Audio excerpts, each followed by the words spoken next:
اسی کا نام فکر ہے. فکر اور فکر کا مطلب یہی کیا ہو رہا ہے, کیا کر رہے ہیں, کہاں جا رہے ہیں.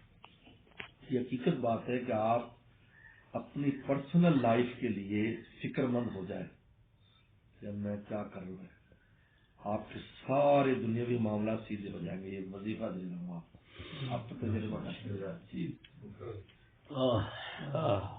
کیونکہ ان کا مدار آپ کی ذات پر ہے.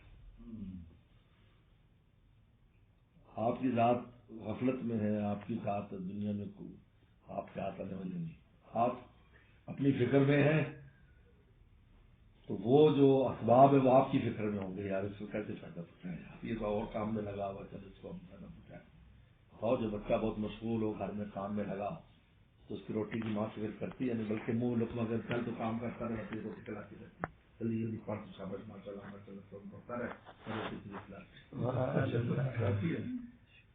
لیکن جب ہم دنیا کے پیچھے پڑے رہیں گے ہر وقت اسی کام میں, یہ فکر وہ فکر, اپنی فکر سب سے پہلے, آپ دیکھیں گے سب دنیاوی معاملات خود درست ہوتے رہیں گے.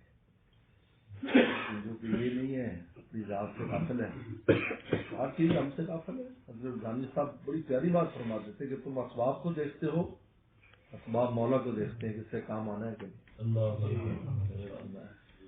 بہت اونچی بات. ہم اسباب دیکھتے ہیں کہ یار یہ جی ہو جائے, یہ ہو جائے, یہ ہو جائے, یہ ہو جائے. وہ دیکھتے ہیں اسے کام آئے یا نہ ہے. اگر آرڈر آتا ہے کہ نہیں کام آنا تو کچھ بھی نہیں, نتیجہ نہیں ہوتے, کروڑ میں بھی مروڑ ہوتے ہیں.